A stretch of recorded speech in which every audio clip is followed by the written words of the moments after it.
যিটো সময়ত অসমত 12,000ৰ অধিক চৰকাৰী বিদ্যালয় বন্ধ হৈ পৰিছে, সমগ্ৰ দেশজুৰি মোদীৰ 12 বছৰীয়া শাসনকালত 90,000ৰো অধিক চৰকাৰী বিদ্যালয় বন্ধ হৈ পৰিছে, তেনে সময়তে চৰকাৰী বিদ্যালয়লৈ নতুন সংস্কাৰ আনি এক আমূল পৰিৱৰ্তন কৰিলে থালাপতি বিজয়ে।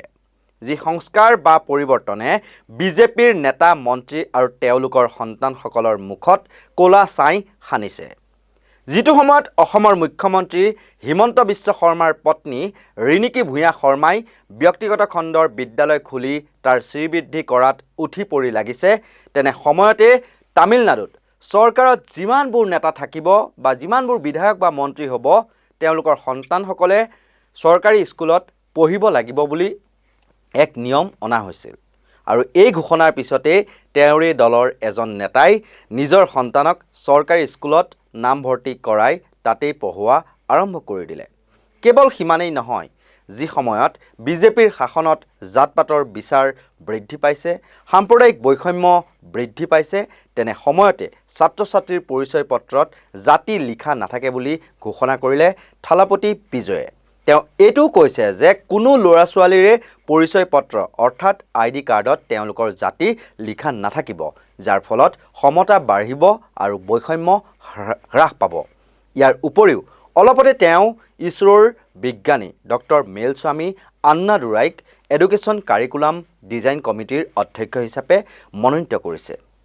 সঁচাকৈ মনৰ পৰা বহুত ভাল লাগে যদি কোনোবা শিক্ষিত মানুহৰ হাতত দেশ বা ৰাজ্যৰ ভৱিষ্যত সুৰক্ষিত থাকে। শিক্ষাৰ ক্ষেত্ৰত আমূল পৰিৱৰ্তন ইমানেই নহয়, ছাত্ৰ-ছাত্ৰীৰ মনোবল বৃদ্ধিৰ বাবে এক বিশেষ পদক্ষেপ গ্ৰহণ কৰিছে থালাপতি বিজয়ে। থালাপতি বিজয়ে চৰকাৰী স্কুলৰ ল'ৰা-ছোৱালীক কথা দিছিল যে যিকোনো ল'ৰা-ছোৱালী যিয়ে চৰকাৰী স্কুলত পঢ়ে, তেওঁ যদি মেট্ৰিক পৰীক্ষাত ভাল নম্বৰ লৈ পাছ কৰে বা উত্তীৰ্ণ হয়, তেন্তে তেওঁলোকক ফ্লাইটত উৰাজাহাজত উঠাব আৰু ফুৰাবলৈ লৈ যাব। আৰু তেওঁ নিজৰ প্ৰতিশ্ৰুতি পূৰণ কৰিলে। তামিলনাডুৰ যিবোৰ চৰকাৰী স্কুলৰ ছাত্ৰ-ছাত্ৰীয়ে মেট্ৰিকত ভাল নম্বৰ লাভ কৰিছে বা স্থান লাভ কৰিছে, তেওঁলোকক ফ্লাইটত ফুৰাবলৈ গোৱালৈ লৈ যোৱা হ'ল। ভাবক তেন্তে, হিমন্ত বিশ্ব শৰ্মাৰ দৰে কেৱল ডাঙৰ মানুহ যেনে আদানী আম্বানীৰ কথাই চিন্তা নকৰে থালাপতি বিজয়ে। থালাপতি বিজয়ে কেৱল তামিলনাডুৰ ডাঙৰ মানুহবোৰৰ কথাই চিন্তা নকৰি তেওঁ শিশুসকলৰ কথাও শুনিছে বা চিন্তা কৰিছে। ঠিক একেদৰে বিজয় থালাপতিয়ে কৈছে যে তেওঁৰ চৰকাৰ গঠন হোৱাৰ পিছত যদি কোনোবাই উৎকোচ বা ঘোচ লয়, তেন্তে তাৰ ভিডিঅ' বনাওক, তেতিয়া তেওঁক 1 লাখ টকা পুৰস্কাৰ দিয়া হ'ব। আৰু এতিয়া সেয়া সঁচা প্ৰমাণিত হৈছে।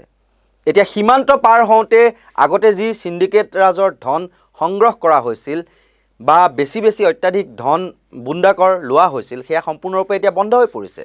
বিজয় থালাপতিৰ এই আহ্বানৰ পাছতে ট্ৰাক চালকসকলে কোনো ধৰণৰ অসুবিধা বা ঘোচ নিদিয়াকৈ আৰামত পাৰ হৈ যাব পাৰিছে। আৰু এয়াই হৈছে আচল জনসেৱা। হিমন্ত বিশ্বৰ চৰকাৰেও এনেধৰণৰ জনসেৱা কৰা উচিত নহয়নে? আহি গ'ল ছিষ্টেমত সঁচা পৰিৱৰ্তন। আৰু ভাৰতৰ প্ৰতিগৰাকী মুখ্যমন্ত্ৰীয়ে বিজয় থালাপতিৰ দৰেই এনেদৰে কাম কৰিব নোৱাৰেনে? ধন্যবাদ।